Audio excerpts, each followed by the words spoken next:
Selamat datang teman-teman di kelas saya. Kali ini kita akan membahas tentang cohesion dan coherence.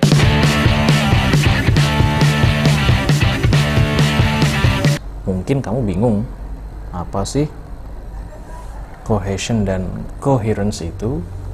Nah, minggu lalu kita sudah belajar tentang bagaimana kita menyusun teks berdasarkan outline ideas, kan? Nah, tentunya dalam menulis teks itu tidak bisa berdiri sendiri. Artinya ada ketersambungan antar ide, antar paragraf, sehingga nanti akan dihasilkan sebuah teks yang menarik. Nah, kita akan mencoba mendiskusikan tentang cohesion dan coherence, ya. What is cohesion? It is important for the parts of a written text to be connected together, ya, untuk bisa terhubung satu sama lain. Jadi dalam teks itu antar kalimat harus terhubung, tidak bisa berdiri sendiri. Itu nggak enak ya kalau dalam teks. Mungkin kalau kalimat spoken style atau kalimat yang digunakan untuk berkomunikasi secara verbal itu enak, tapi secara tulisan mungkin tidak enak ya. Another word for this is cohesion. This word comes from the word cohere, which means to stick together. Cohesion is therefore related to ensuring that the words and sentences you use stick together. Jadi di sini sudah ada kata kuncinya. Cohesion adalah kita membuat sentence-nya stick together. Okay, now let's go to the next. Good cohesion is achieved through the following 5 main methods, each of which is described in more detail below. Jadi, cohesion yang baik dalam sebuah tulisan itu minimal memiliki 5 kategori. Yang pertama adalah repeated words atau pengulangan ya, ideas. And then the second is reference words atau kata-kata perujuk, transition signals, substitutions, dan ellipses. Ada 5 hal ini yang perlu kita diskusikan. Nanti langsung saya kasih contohnya. 2 other ways in which cohesion is achieved in a text, which are covered less frequently in academic English course, are shall nouns and thematic development. Selain 5 tadi, ada 2 hal yang perlu kita pahami, tapi ini nanti Anda akan pelajari ketika ada di kelas academic writing, ya, yaitu shall nouns and thematic development, karena ini very grammatical. Shall nouns dan thematic development is very grammatical, very systemic dan structured, dan itu menjadi salah satu prasyarat dalam academic writing. Untuk essay writing ini cukup 5 minimal Anda sudah memahami hal ini sehingga tulisan Anda bisa menjadi lebih baik. Oke, yang pertama ini adalah repeated words or ideas, ya. Salah satu cara, one way to achieve cohesion is to repeat words, mengulangi kata, or to repeat ideas using different words. Jadi ketika kita menulis, kita mengulang ide atau kata, tapi menggunakan sinonim, ya. Artinya maknanya sama, tapi kita mengulang dengan kata yang lain, atau mungkin bisa di rephrase pakai kalimat yang lain. Contohnya ini ada di bawah ini ya. Nah, ini cohesion ini ada sebuah contoh. Ini teks ya, yang saya cetak miring ini. Yang dicetak tebal, ini menunjukkan bahwa dia repeated atau terulangi. Coba kita lihat. Cohesion is an important feature of academic writing. Nah, di sini cohesion dan writing itu memiliki hal yang sama. Writing ini bagian dari cohesion ya. Nah, it ini menunjuk kepada cohesion. Jadi tidak boleh cohesion can help, itu nggak boleh karena di sini ada cohesion. Di sini kita pakai it ya. It can help ensure that your writing coheres or stick together, ya kan? Di sini writing coheres mengulangi cohesion, or stick together. Stick together itu juga cohesion. Hanya saja kita memakai bahasa yang lain. Ya, paham ya? Which will make it easier for the reader to follow the main ideas in your essay or reports. Essay or reports ini juga sinonim dari writing, ya kan? You can achieve good cohesion by paying attention to 5 important features, ya. Good cohesion, mengulang lagi, by paying attention to 5 important features. Nah, ini juga feature di awal ini, important features, kita ulangi lagi features. The first of this is repeated words. Repeated words. The second key feature is reference word. The third one is transition signals. The fourth is substitutions. The final important aspect is ellipsis. Jadi di sini ada essay, report, cohesion, important features, key features, dan important aspect. Aspek dan features itu kan sama. Key features dan important itu kan sama kan. Key player dengan important player itu kan sama kan. Pemain kunci dengan pemain penting itu kan sama. Nah, ini adalah beberapa contoh bagaimana kita membuat repeated words or ideas. In this example, the word cohesion is used several times, including as a verb. It is important in academic writing to avoid too much repetition, so using different words, forms, or synonyms is common. The word writing is also used several times, including the phrase essay or reports, which is a synonym of writing. Ya, jadi sudah dituliskan, saya tuliskan di sini keterangannya, jadi kalau Anda mau belajar lagi bisa. Itu ya, yang pertama adalah repeated words. Now let's go to the second one. The second is reference word, ya. Reference words are words which are used to refer to something which is mentioned elsewhere in the text, usually in a preceding sentence. The most common type is pronouns such as it, this, ya. Coba try to study the previous example. Jadi sekarang kita merubah reference word, ya. Jadi reference words ini adalah penunjuk, menunjukkan kepada. Biasanya dia it, this, or this. Nah, ini coba kita lihat yang dicetak tebal adalah reference. Ya, it ini menunjuk kepada cohesion, ya. Cohesion is important features. It. Kalau kamu it ini ganti cohesion, nggak enak bacanya. Makanya ada beberapa tulisan kemarin yang mengulang-mengulang itu kamu ganti it, ya. Kemudian it can help ensure that your writing coheres or stitch together, which will make, ya, which ini menunjuk kepada it. It itu apa? Cohesion. Ya, which will make it easier for reader to follow the main ideas. Ya. Kemudian di sini ada this untuk menunjuk kepada 5 important features. Oke, di sini ada this, ya. Ini untuk menunjuk kepada kalimat yang sebelumnya adalah 5 important features.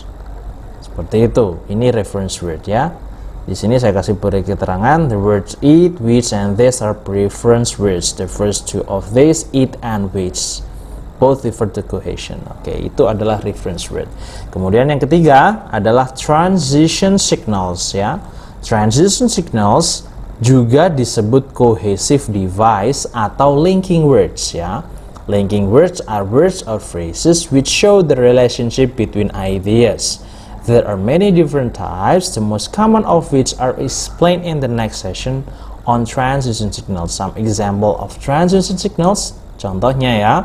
For example, in contrast, first, as a result, ada lagi, ya, banyak lagi, ada then, but, or, of course, gitu kan, so, dan sebagainya. Itu adalah transition signal. Artinya ada sebuah ide yang akan dilanjutkan ketika kamu biasanya sudah menyelesaikan paragraf pertama atau kalimat pertama. Saya kasih contohnya transition signals. Yang dicetak tebal ini adalah transition signal. Oke. Coba kamu mulai baca dari sini, ya. You can achieve good cohesion by paying attention to 5 important features. The first, nah ini untuk menunjukkan apa? Bahwa ada 5 important features.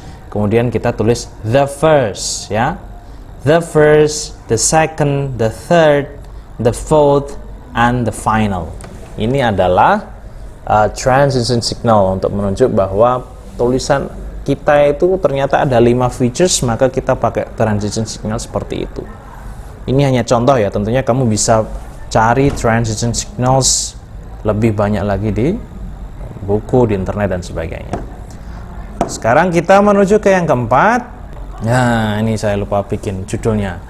Yang keempat adalah substitutions, ya. Substitutions means using one or more words to replace, to substitute for one or more words. Artinya kita menggunakan kata-kata yang lain untuk mengganti sebuah kata yang memiliki makna yang hampir sama. Langsung saja kita menuju ke contohnya di sini ya. Mohon maaf ini saya ngetiknya agak jelek. Drinking alcohol before driving is illegal in many countries, since doing so can seriously impair one's ability to drive safely. Di sini kita memakai doing so untuk menunjuk kepada drinking alcohol, ya.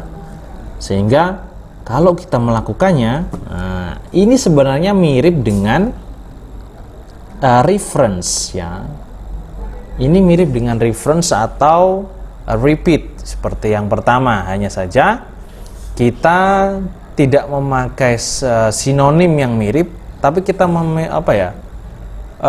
membuat sebuah kata yang berbeda tapi memiliki makna yang sama. Ini loh, drinking alcohol ini kan sebuah phrase kan, drinking alcohol, doing so, itu kan dua kata yang berbeda tapi dia menunjuk bahwa itu perbuatan yang drinking alcohol. Ini substitution. Jadi substitution hampir mirip dengan repeated words.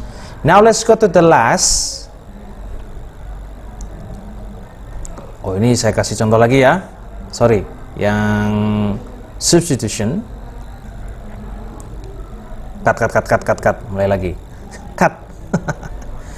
Oke, sekarang saya kasih contoh. Below is the example used throughout this section. The example of substitutions. Di sini ada one di sini. The third one, ya. One ini untuk menunjuk kepada important features. Pertama kan the first of this, ya kan. The second key features. The third one, di sini ada one, ada key feature, ada this. Jadi one di sini digunakan untuk mensubstitusi key features. Jadi biar lebih enak gitu ya, tidak monoton. Ini adalah fungsi dari substitution. Contohnya gini lah, kamu senang atau gembira. Nah, itu kan kita bisa pakai senang, gembira, sesuatu. Nah, itu adalah one. Begitu ya. Oke, sekarang kita beralih yang terakhir, yakni ellipsis.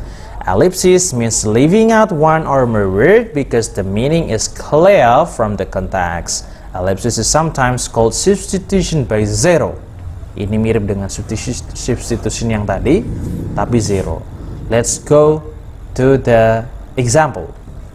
Example-nya di sini langsung di bawah ya. Tadi kan substitution ada the first of this is repeated words, the second, the third, dan the fourth. Ya, the third is substitution. Di sini dia mengganti the fourth, tapi tidak pakai the fourth one atau the second key feature atau pakai repeated, tapi the fourth gitu aja. Ini adalah merubah dengan sesuatu yang hampa. Yang kelima, gitu kan? Keenam adalah, ketujuh. Nah, ini ellipsis ya. Oke, now berbicara tentang cohesion dan coherence, ini memiliki perbedaan yang tipis ya. The words cohesion and coherence are often used together with similar meaning, which relates to how an academic text joins together to make a unified whole. Although they are similar, they are not the same. Cohesion relates to the micro level of the text. Jadi cohesion itu pada it, reference, kemudian ada repeated words, ada ellipsis, ada substitute. Sedangkan coherence itu adalah seperti yang kita pelajari minggu lalu, adalah outline of ideas, organisasi ide, makna, itu adalah coherence ya. Jadi minggu lalu dengan kata lain kita belajar bagaimana menyusun coherence, dan hari ini kita belajar menyusun cohesion dalam kalimat.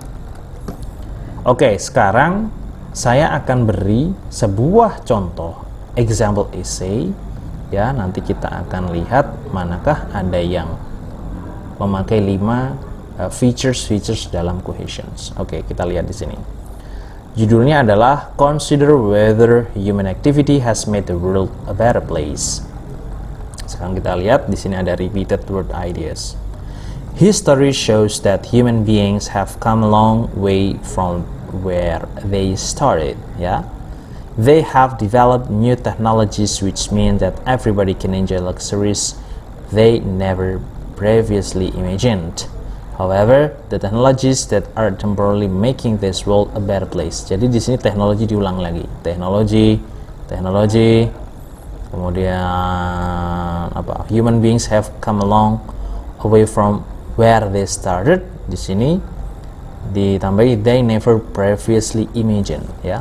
However, the technology that are temporarily making world place to live could well prove to be an ultimate disaster due to, among other things, the creation of nuclear weapon, increasing pollution, macam-macam. Ini dia pakai repeated words. Banyak. The biggest threat to the earth. Nah, ini dia merujuk kepada, ini ada nuclear weapons, increasing pollution, loss of animal species. Kemudian di sini dia di repeated words, ideas dengan pakai the biggest threat. Jadi biggest threat ini menunjuk kepada ini, nuclear weapon, increasing pollution, loss of animal species. Ya, kemudian ada it, cannot, it menunjuk kepada the biggest threat, ya. Seperti itu, oke. Another harm ini adalah transition signals. Kemudian, for example, transition signals, ya kan? If we do not curb our direct and indirect of use of fossil fuel, the harm to the environment may be catastrophic. Oke. Jadi tugas untuk Anda adalah Anda menganalisa teks ini, manakah yang repeated words, recent word, transition signals, substitution analysis. Jadi Anda silakan, ini teksnya 1, 2, 3. Nah, ini yang terakhir. Ini kok seperti modelnya beda sendiri ya. Nah, silakan kamu analisa teks ini 1, 2, 3. Manakah yang repeated words, manakah yang substitution, manakah yang transition of signals, manakah yang ellipsis, manakah yang reference. Anda analisa, kemudian next week kita akan belajar menulis teks dengan pengetahuan cohesion dan coherence yang baik. Oke teman-teman, thank you so much for your attention.